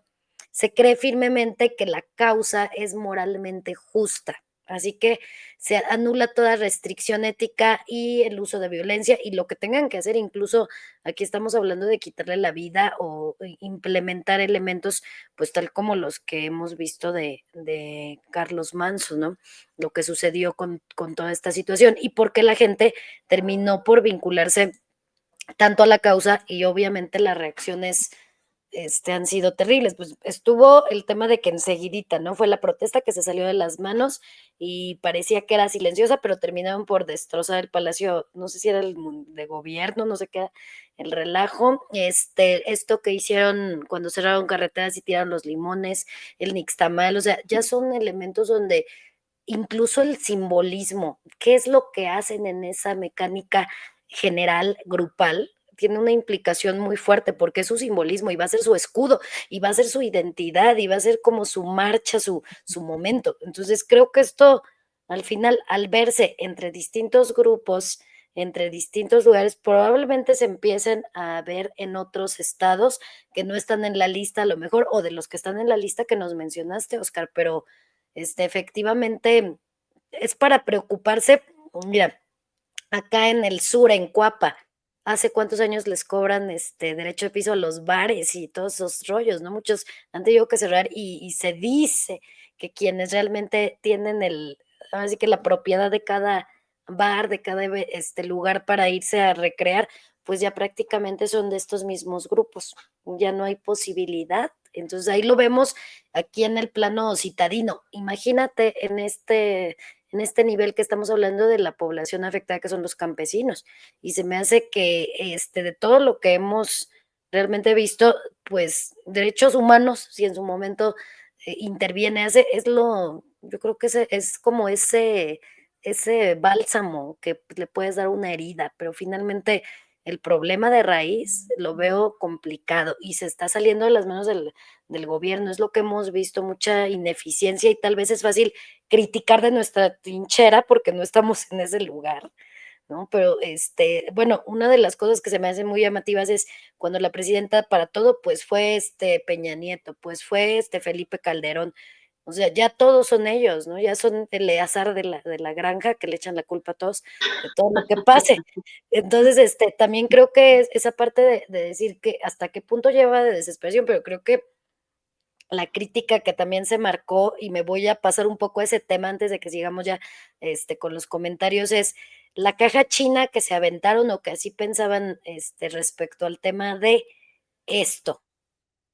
¿Cómo ven? Que fueron 2 días después, me parece, o al siguiente día, ¿no? Que ella habla en la mañanera, sucede que se tiene, y explicó, de hecho, ¿no? Ella después: "Tuve que salir caminando porque me quedaba más cerca caminando que con el coche, y pues llevaba a todos mis escoltas, y me quedaba cerca la SEP, entonces, se me acercó gente muy joven y me pedían fotos, y de pronto sale un viejo borracho, o quién sabe cómo parecía, que le hizo hasta lo que no". Ujú. Y ella, la verdad es que su reacción fue extraña. O sea, como que dice que no se dio cuenta porque estaba distraída por los saludos y las fotos que le estaban pidiendo. Después de este tema, ella sale, cuando ya todos sabían, el internet explotó porque encontraron fotos del el personaje que parece ser que ha estado en otros momentos, en otras situaciones, generando, pues, también papeles diferentes, y, se supone que hubo una detención también rápida, y ella dice: "Yo levanté mi denuncia", porque eso es lo que hay que hacer. Tienes que ir a la fiscalía, levantar la denuncia, y además se aventó otra de a ver si ahorita no dice, ¿no? Es la revictimización de que el periódico fulano y sutano pusieron en su portada estas imágenes donde me están echando el arrimón del centro, y eso es revictimización, y estaba muy molesta, y pues todo eso, ¿no? Hacia dónde se quiso desviar una atención que finalmente, híjole, no sé, nos hace pensar Pero mucho. ¿de qué manera estás desviando la atención? A ver, No, eh, eso es en verdad es tan fácil. ¿En verdad es tan fácil tener un acercamiento de ese tipo a la presidenta? En verdad, que se sabe, ¿no? De todo este recuadro de seguridad que la rodea, en verdad en ese momento estaba disperso, estaban distraídos, no había, eh, como para que sea en verdad tan fácil que un personaje de este tipo se acerque de esa manera a la presidenta. Y creo que, porque vaya, a mí me parece el intento de mensaje que se pretende dar es que eh, tengo tan alto nivel de aceptación que yo sí puedo salir a la calle. Yo sí sí, puedo salir y de alguna manera estar segura. En verdad, ves a alguien, agente de seguridad que se le acerca, ni siquiera esperándote al arrimón, que se le va acercando y nadie podría estar ahí para protegerle o para tener una reacción tan rápida. Ahora, híjole, el video a mí también me da mucho que pensar desde el momento en el que hay un primer acercamiento hacia el hombro o hacia, bueno, de este lado, ¿no? Y ujú. no hay una reacción, o sea, como para que lleguemos a esta imagen de abajo en donde hasta ese momento percibes que hay una persona tan cerca de ti. En verdad, en la idea que tenemos como mujeres habitando este país, que sabemos que no es fácil ser mujer y andar por la calle sola. De hecho, te voy a Y decir tener esta algo. sensación y no reaccionar. Claro, te voy a decir algo. Reaccionó más cuando una vez alguien le jaló el pelillo que trae un postizo, ¿no? Reaccionó más y se puso porque era otra mujer. Entonces, el vaho de acá, aliento alcohólico, no sé qué le pasó. No sé si no era suficiente para reaccionar, pero creo que la población se queda pensando, a lo mejor nosotros estamos pensando mal, pero yo creo que pues este tipo de cosas tampoco están ayudando a lo que sucede con el gobierno y cómo por la culpa de Claudia Sheinbaum le tengo que dar la mendiga razón ¿cómo se llama? Lasraki o como se apellida ese señor. Por tu culpa tengo que dar la razón en algunas cosas y me cae mal. ¿Qué opinas, Oscar, de esto? Híjole, es que de veras. Ya A dimos mí, nuestra opinión como mujeres que transitan por la calle Sí, solas con esta percepción de inseguridad pero que espérame, que también sobreabunda. que nos ha pasado, bueno, no sé, yo sé Así, que nos ha pasado y sí, levantar una denuncia, hacer todo eso, no es tan sencillo, si ni siquiera con tocamientos dentro de una oficina que yo tuve por parte de mi jefe, le hicieron nada al fulano, no no, pasó o nada. que en el transporte público, que de pronto sientes que alguien ya se viene repegando, hay un momento de reacción mucho más instintiva en donde, perdón, pero esto no suena creíble desde esta percepción que tenemos como mujeres que transitamos por la vida y por la calle estando expuestos a esto. Pero dinos tu percepción como hombre, como abogado, cuando observas esto, ¿tú cómo lo percibes? a mí me parece que lo rescatan bien, y es muy llamativo que esta situación eh, haya sido propicia para el mensaje que me parece que quiso remarcar la presidenta, eh, que es transitar por las vías institucionales y levantando tu denuncia y dejando que el Ministerio Público haga su trabajo para que posteriormente un juez dicte una sentencia y se obtenga justicia. Desafortunadamente, en nuestro país y en el caso concreto de Michoacán, por lo que les he platicado, podemos concluir que eso no ocurre y me parece que ellos, con ellos me refiero a la clase gobernante, están tan conscientes de esa situación que con esto lo dejé hacia el final, un poco de la charla para que la gente, pues su público que amablemente nos sigue, pues no crea que todo es tirarle y tirarle y tirarle al gobierno, pero tan conscientes están de que esas instituciones a las que nos piden que acudamos están en crisis, que este plan de Michoacán por la paz y la justicia que anunciaron para pues encontrar una solución a lo que está pasando en esa entidad involucra fortalecer a la policía estatal, involucra fortalecer a la fiscalía estatal, esto es inyectar recursos, mandarlos a cursos de capacitación, invertir también incluso hasta en la remodelación de las instalaciones, demás. Este plan también involucra combatir a la extorsión con recursos tecnológicos y unidades especializadas, sea lo que eso sea que signifique, fortalecer las áreas de inteligencia, y esto ya lo vimos, fortalecer la presencia de Sedena, Marina, Guardia Nacional y Secretaría de Seguridad en coordinación con el gobierno del estado, que es lo que pidió el presidente municipal desde que tomó protesta, de verdad. O sea, como lo dijo Corino hace rato, pareciera que tenemos que esperar a que un hecho público sea lo suficientemente llamativo como el asesinato de un alcalde para que entonces atiendan sus denuncias, ¿no? Esto es lo que él pedía. Esto es lo que él pedía. O sea, de verdad era necesario llegar hasta ese extremo para que se le concediera, ya que no está. O sea, se me hace, la verdad, no le encuentro lógica.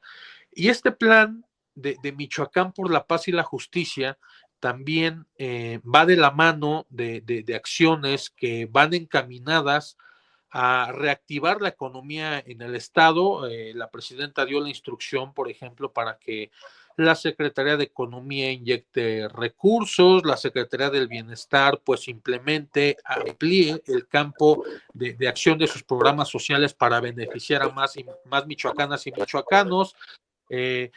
También instruyó para que la Secretaría de Turismo haga lo propio con campañas, pues para que vayamos a Michoacán a reactivar la economía, dar fuentes de trabajo con la derrama económica que podamos hacer.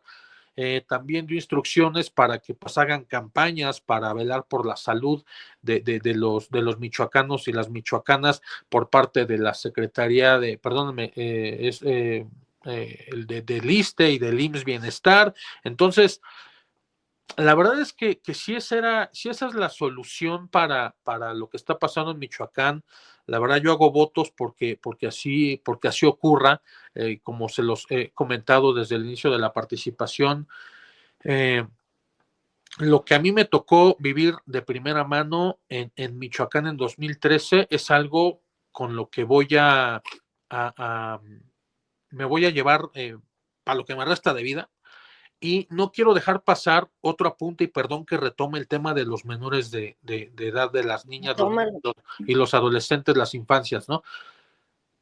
Recuerdo haber recabado un par de testimonios en una escuela primaria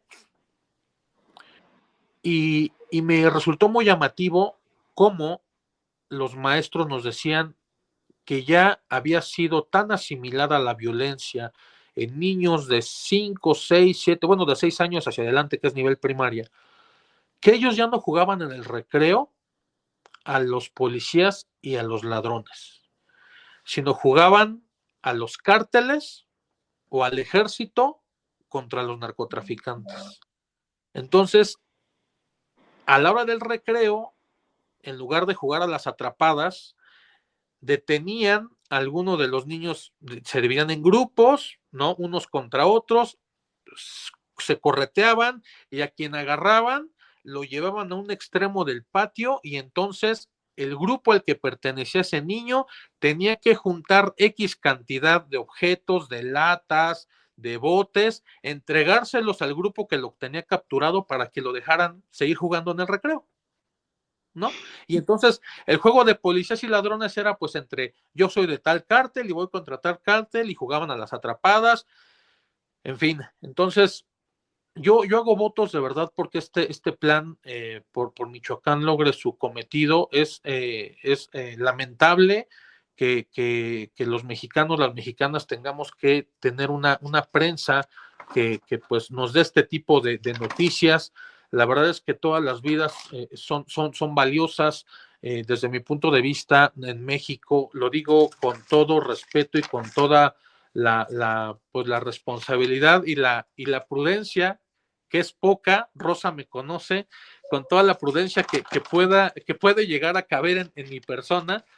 De verdad, no deberían de existir casos como el de Alejandro Torres, como el de Carlos Manso, como el de Bernardo Bravo, como el de Hipólito Mora. Hipólito Mora muere, es asesinado en condiciones de película hace 2 años, en 2023, no sé si tuvieron oportunidad de darle seguimiento a ustedes o parte de su público. A Hipólito Mora lo tenían amenazado de muerte desde que surgen los grupos de autodefensa, tuvo 2 o 3 atentados en contra de su vida, la libró.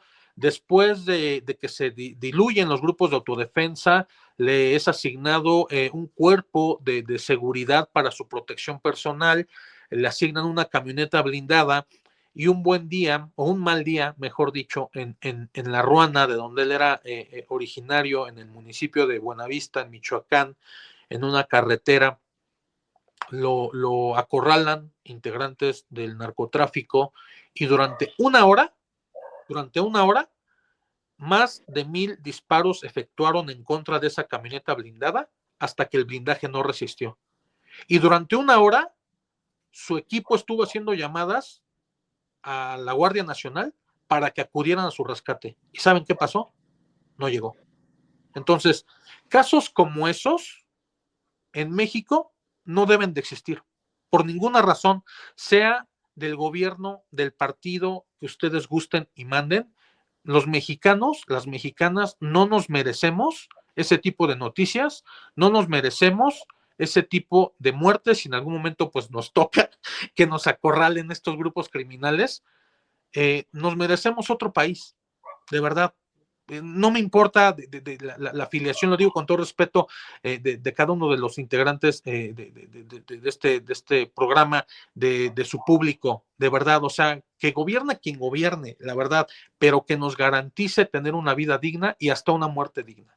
Es lo único que yo aprovecharía a comentarles, ya pues hacia el ocaso de este programa, al que amablemente Rosa, Corina me han hecho el honor de invitarme, y pues espero haber cumplido sus expectativas, la de su público, que me consta que es muy exigente, que aunque a veces dicen pues no tengo mucho conocimiento del tema, pero aguas con esos que dicen no sé mucho del tema, porque a veces son los más enterados, ¿eh?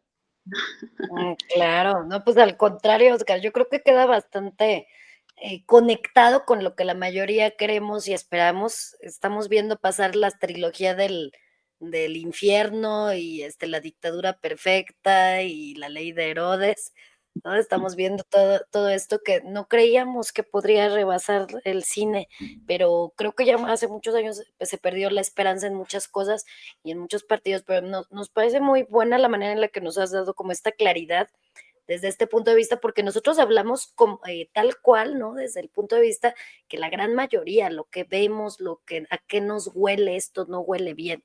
Y la verdad es que, híjole, esperemos que sí suceda algo diferente.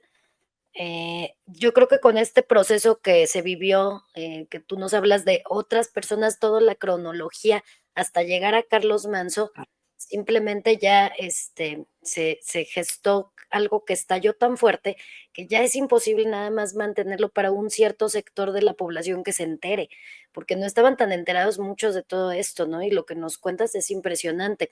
Entonces, ante todas estas situaciones, creo que la vista sobre lo que haga el gobierno, la presidenta que llegó con toda esta línea de la mujer que va a gobernar y la primera presidente, a mí sinceramente, perdón, pero se me hizo como, o sea, esto no importa si eres hombre, mujer o quimera, tienes que hacer tu chamba.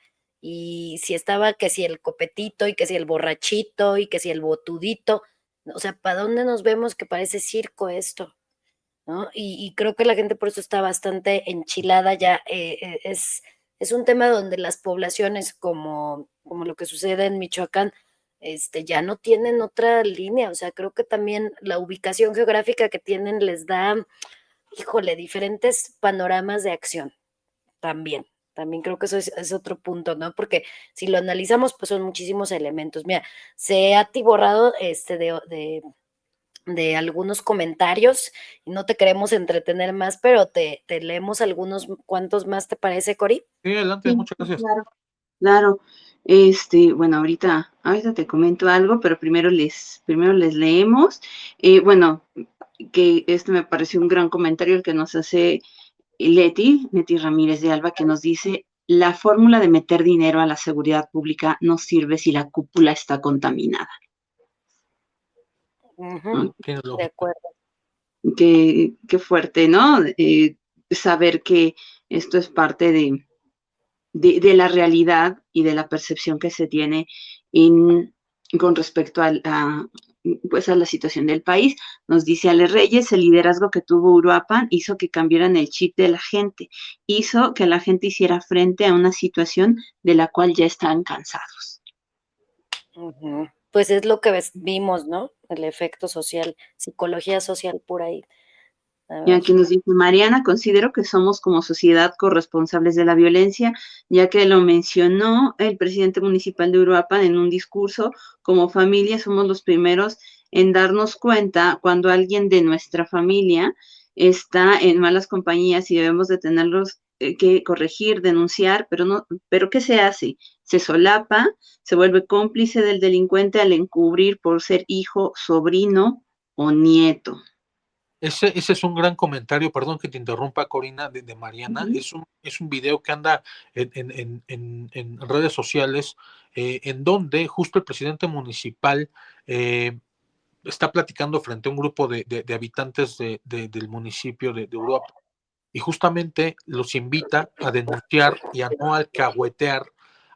Dice, él sabe perfectamente que sus sobrinos, sus nietos, sus hijos andan en malos pasos. Si es así, hablen con ellos, llámenles la atención, denúncienlos, porque ustedes son los primeros responsables de esta situación, ¿no? No es que el gobierno tenga la responsabilidad de todo, sino sí es cierto, y muchas gracias por rescatar esa parte.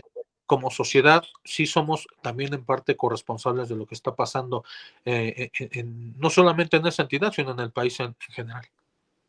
Y me Así es. parece muy oportuno y sumamente reflexivo lo que mencionaste acerca del impacto en la niñez, porque haciendo referencia de nuevo a esto que mencionas, ¿no? De el juego del recreo en donde ya es de los ladrones contra los narcos, y también es concientizar que se vuelven figuras aspiracionales para muchos por el hecho de tener poder, por el hecho de tener una vida de lujos, o por lo menos que así se ha vendido también esa imagen y que pues al final parecería que no hay consecuencias a eso, o que las consecuencias son llevaderas, que no es gravoso y que pues si también esa es una manera de salir adelante, comillas necesarias, ¿no? Y de sobrevivir en esta situación tan difícil social en la que estamos inmersos, pues cuántos chavitos de verdad desde su muy temprana edad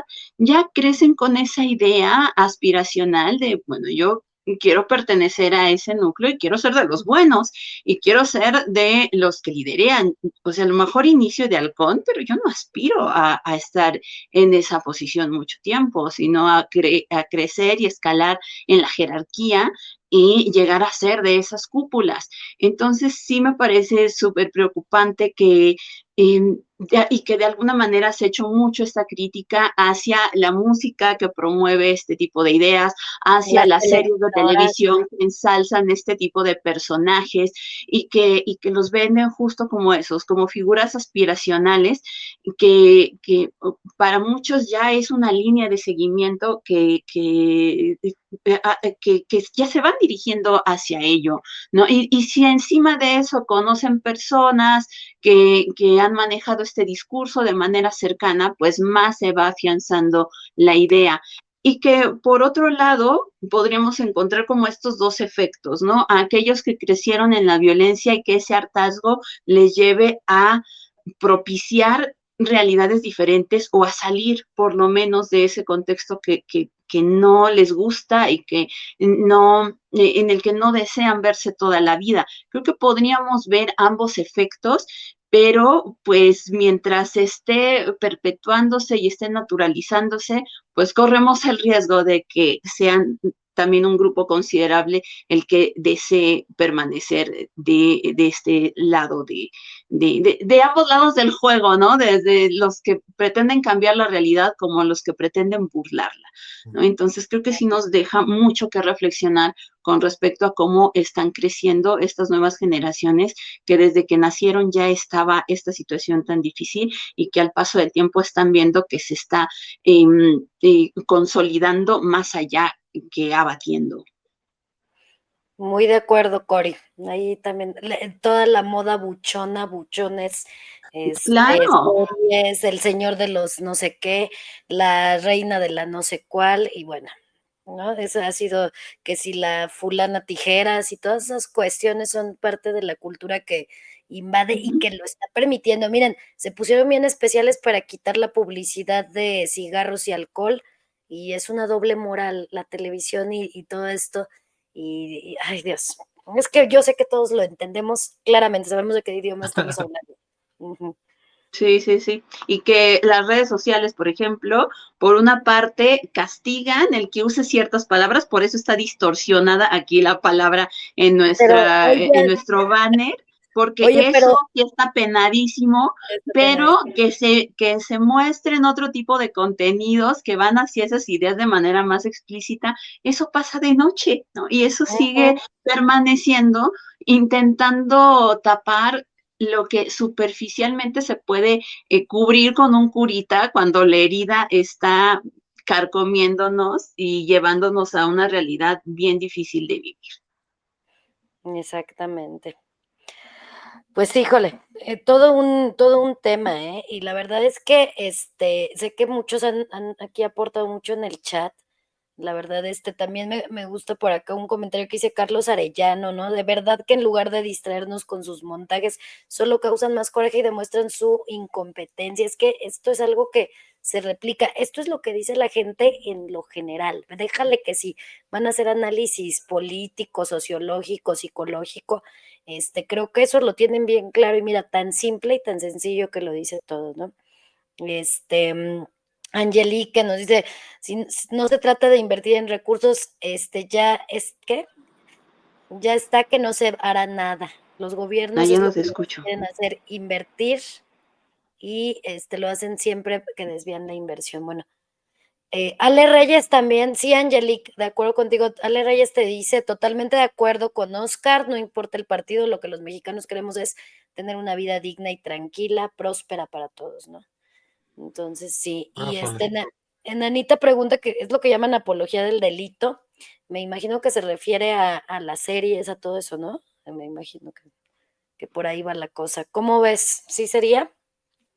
Sí, sí, sí, sí, sin duda. La verdad es que en el caso yo sé que ya los tengo mareados con mi experiencia del 2013, No, para nada. pero No. sí, los chicos son los que pues aspiran a traer las mamalonas y las metralletas y las cadenas de oro. Bueno, ¿qué les Moda puedo, qué les buchona. puedo comentar de eso, ¿no? Eh, hay otro dato que les iba a compartir, pero ahorita justo se me acaba de ir. Les comento que es esto de la edad que ya me está, ya me está traicionando, pero sí, el fenómeno, el impacto que tiene en los menores de edad, este tipo de violencia es como les platicaba, a mí me llama la atención porque hizo que estos niños, hoy adolescentes, quizás ya hasta adultos, pues hayan tenido que dejar el rol tradicional de víctima pasiva. No sé si esa clasificación exista para tornarse ya como víctimas activas, ¿no? En una situación de defenderse, de defender a los suyos. Y de verdad yo, perdón que insista en ese tema, sí hago votos porque la situación en Michoacán y en todo el país logren cambiarse, por lo menos en este top 10, ¿no? De ciudades que son las más conflictivas por cuestiones de inseguridad. Además, es algo que está publicando un organismo del Estado mexicano. O sea, no es algo que los gobernantes desconozcan. El mismo INEGI les está diciendo, hey, gobernador de Chiapas, gobernador al Estado de México, gobernador de Sonora, estos son tus municipios más peligrosos. Ahora, ya me acordé que lo que les iba a comentar. En relación al 2013, créanme, yo no sé si sea la famosa ibris que hace que los y las gobernantes pierdan la sensibilidad de responder a quienes votaron por ellos en las urnas, ¿no? Y además de que pues tienen que gobernar para todos, incluso para los que no votaron por ellos, ¿sale? Pero si algo obligó en 2013 al Ejecutivo Federal a intervenir en Michoacán, más allá del surgimiento de grupos de autodefensa en 33 municipios de 116, 113 que tiene el Estado, fue que este modelo de autoprotección de los ciudadanos estuvo a días, si no es que a horas, de exportarse de Michoacán a otros estados. Imagínense este modelo de autodefensa se exportó porque ocurrió. El doctor Mireles fue invitado a otros estados del país a platicar su experiencia de cómo es que se armaron los grupos de autodefensa. Entonces el gobierno federal volteó como diciendo, ey, espérate, o sea, al rato ya no nada más se me va a incendiar Michoacán, se me van a incendiar otros estados. Por eso fue la urgencia del Ejecutivo en aquel momento de hacer su trabajo de encontrar soluciones para Michoacán. Eso yo lo celebro que ahora, aunque un poco, me parece que es menos tardía la respuesta que está teniendo la titular del Ejecutivo Federal ahora, porque no se tuvo que llegar a ese grado. A lo mejor todo se quedó en la intención de estos líderes que yo les platicaba, que estaban sugiriendo la reorganización de esos grupos de autodefensa, pero en el 2013, con el ejecutivo que teníamos, de verdad, el modelo ya estaba pensando en exportarse a otros estados. Entonces, me parece que de una manera tardía, pero no tan grave como la del 2013, pues el Ejecutivo Federal está volteando, intentando hacer algo. La verdad es que se ha criticado este plan de la presidenta Sheinbaum porque tiene muchas similitudes con el plan que entonces implementó el expresidente Peña Nieto. Yo esperaría que los resultados fueran distintos, porque si vas a aplicar las mismas respuestas a los mismos problemas, vas a tener el mismo resultado. Con otras palabras y más bonitos lo dice Albert Einstein, no lo digo yo. Entonces, ojalá se encuentre una solución a esta situación que viven nuestros amigos, nuestras amigas en Michoacán, Rosa, y yo de verdad celebro junto que tú junto con Corina me hayan dado esta oportunidad de hablar de este tema pues tan delicado, tan polémico. Espero haberlo pues hecho con prudencia. La verdad es que casi no se me da, pero créanme que es con la mejor intención. Yo sé que a veces las personas estamos cansados después de una jornada laboral de escuchar noticias, llegar a casa y lo que menos quieres es escuchar pues más malas noticias a las que recibiste a través del día, de quejas, del tránsito, qué sé yo, ¿no? Pero de verdad que celebro que aún pese a ese cansancio, tu audiencia amablemente nos esté acompañando la noche de hoy. El estar informados también nos va a permitir, en la medida de lo posible, formarnos un juicio que el día de mañana se pueda traducir a lo mejor en acciones razonadas, en votos razonados, que nos permitan tener una mejor calidad de gobernantes, una mejor calidad de vida, una mejor calidad se los comenté, aunque se escuche trágico, de muerte, porque hasta para eso, si algo me enseñaron mis abuelos, es que de esta vida hay que despedirse, incluso hasta con dignidad, en la medida de lo posible. Claro, pues yo creo que ha sido muy, muy interesante, de la mejor manera lo abordaste, no tenemos, pero para nada ninguna queja, y la verdad es que yo creo que a las personas les gusta bastante también sentir que hay un eco, o por lo menos en algo vamos ahí teniendo comprensión de situaciones más hacia la parte que nos tiene bien atorados, que es una emoción contenida, ¿no?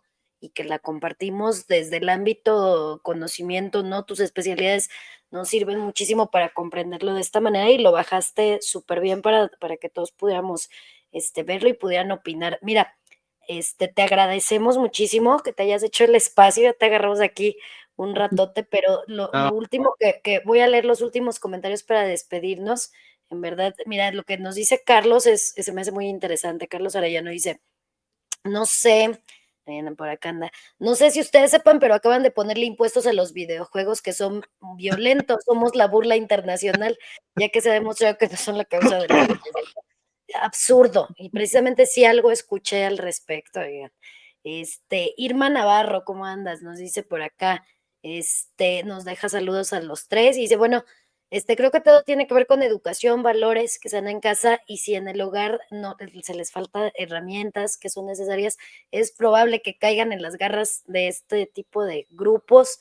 Cosas como maestra, ella lo ve, ¿no? Y entonces lo mismo en lo que íbamos, que han normalizado narcocorridos y los padres lo festejan, porque luego los padres son los primeros que quieren traer que la troca, que la cadena, las mamás quieren andar de buchoncitas, ¿no? Haciéndose todo el look y toda la cosa.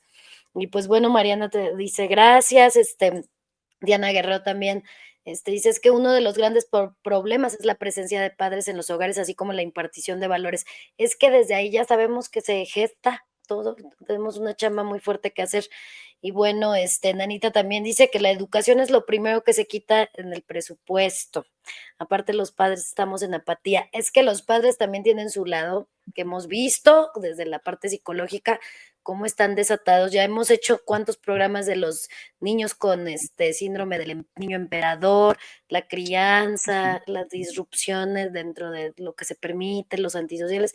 Entonces, bueno, esto con la finalidad de que sigamos reflexionando, así un granito de arena. Todo lo que se tiene que hacer es una chambototota, ¿no? Pero en verdad, gracias a todos los que se conectaron. Enanita, muchas gracias por la moderación del chat, como siempre, sus opiniones a todos, a todas, muy importantes, muy interesantes. No nos dio tiempo de leerlos a todos. Y Cori, pues muchas gracias también, que le sacaste todo el jugo y todos los puntos bien interesantes a lo que Oscar nos iba diciendo. No, Y muchas Oscar, gracias. Siempre, Oscar, siempre un gusto y Oscar, muchas gracias. Dices que esperas haber sido prudente. Creo que lo más importante es que hablaste con verdad y la verdad no siempre es prudente, pero es necesaria decirla, ¿no? Así que te perfecto. agradecemos mucho. Creo que aterrizaste todo en las palabras necesarias para que quienes quizás no estamos muy adentrados en el tema lo comprendiéramos. Eso siempre se agradece y pues eres bienvenido en este espacio para que abordemos algunos otros temas. Aquí es tu casa y pues ya viste que aquí se arma la conversación porque la gente siempre está en una postura de aprender, cosa que agradecemos y sobre todo que haya gente con la disposición y el conocimiento que tú tienes para compartir y para que aprendamos juntos. Sí, No, muchísimas hombre, gracias.